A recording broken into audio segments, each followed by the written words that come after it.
So, after watching this most recent episode, I can easily say that Muse is not going after a person like me because, one, I'm dehydrated. So, if he's going to be able to find a vein in this arm, good luck trying. But then again, he also used a surgeon scalpel this episode, so he, I would probably also be a dead man as well. Now that I'm thinking about it. Hey guys, what's going on? It's Daniel Strunk from QuickTime Reactions, and today is Daredevil Born Again Day, and it's one of my favorite days of the week because this is probably like one of the best shows Marvel's done in a while. Um, I shouldn't say a while. All the shows and movies have been really, really good, but this one just feels really special. And today I watched episode 7, titled Art for Art's Sake. Um, with both Daredevil and Kingpin starting to resurface, they are both after the artist Muse. It's just up to Daredevil to get to him first before Kingpin does. So, this one was very much a Muse centric episode, kind of wrapping up Muse's kind of like through line throughout some of the episodes in the series.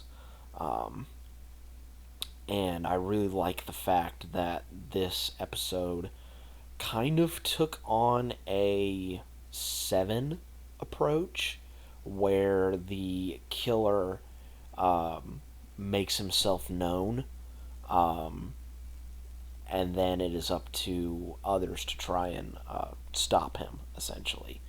Um, in the episode, Matt is starting to get more and more used to, going out as Daredevil.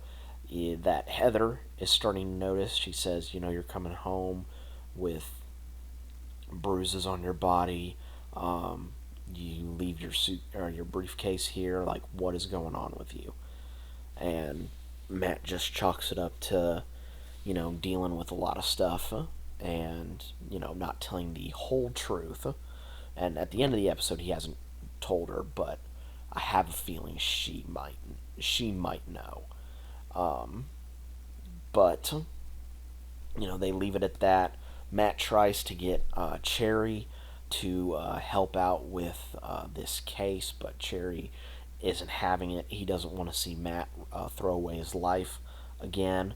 Uh, Detective Kim is actually the one that goes to look up Muse's lair, gives all the findings um, to Mayor Fisk, and they basically have whittled it down to 12 people who buy this very expensive, very high-end canvas that they found at the crime scene. They've talked to 11 of them, and Bastion is the one guy that they haven't found.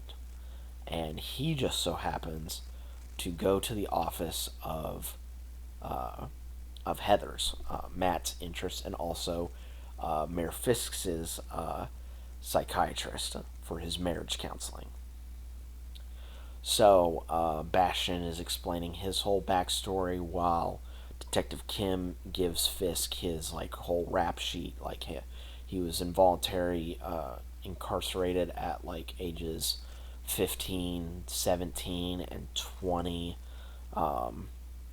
Took up Taekwondo when he was 16. His karate instructor moved into the house with him, and then a couple months later, his body was found on the property. Um, Pretty sure Bastion killed him.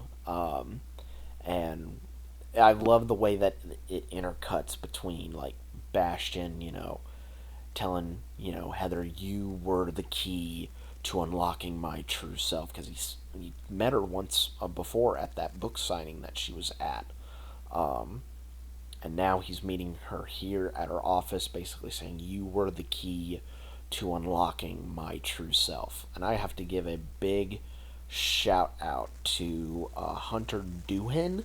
I hope I'm saying that last name correctly. But he did an amazing job, and I believe if I remember correctly, he was in Beetlejuice as a dead ghost who tried to get Astrid's life. So, and I believe in Beetlejuice 2, he was also he also killed his parents as well. So it's just very interesting to see, that he's in two high-profile projects. He's played like a crazy killer both times. I just find that very interesting. Um, but he basically lays out his whole thing to Heather, and he's now fully changed into his Muse outfit. He's going to drain her of her blood to basically create his next art piece. But Kingpin's task force, anti-vigilante task force, shows up to the scene, and so does Daredevil.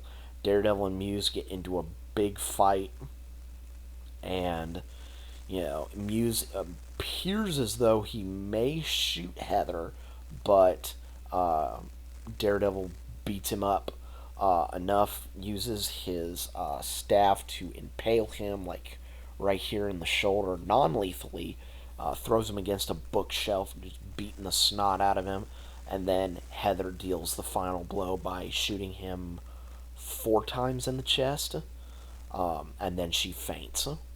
And of course, Matt, caring for her, stabilizes her, and she's able to get to a hospital and eventually recover. And I think she's starting to put two and two together, because she says, like, there was somebody else there, and he said my name. And I think she may slowly put two and two together that Matt is Daredevil. Um, Also in the episode, Luca meets up with Vanessa to talk business. Luca saying, rules were much simpler when you were in control, and why does Fisk want to, be mayor? Vanessa says, I have no idea why he wants to do this, but, you know, and basically Luca says, you're either with us or you're against us, and basically at the end of the episode, it seemed as though Vanessa was very much going to turn on her husband. She basically gave him his location. He's like, he's all alone, and Luca walks into like this fancy restaurant and pulls out a gun. It appears as though he's gonna shoot Kingpin, but Buck, standing in the shadows, shoots Luca, and I wonder what on earth is going to happen when Kingpin. I'm assuming he knows. Either he knows that Vanessa was the one to do this, or he may think it's somebody else. But I will be very interested to see what Kingpin's response is, because there is another shot from, I think, the first trailer that dropped, where we see Vanessa and Kingpin eating in front of the bloodied rabbit in a snowstorm painting. I don't know if that will be something that will be approached in the final episode or what, but it'll be very interesting to see how this is wrapped up. But yeah, a really, really cool episode. A lot of good fight. The fight sequence between Daredevil and Muse was also really, really good. The acting was amazing. Seeing D'Onofrio kind of channel back into old Kingpin is both awesome and scary. And Hunter Doohan did an amazing job as Muse, especially in this episode, where we got to learn more about his backstory and just learn how unhinged he is. I thought that was really, really cool. So yeah, really nice, solid episode, and I'm looking forward to next week's episode 8. But until then, guys, I'll catch you later.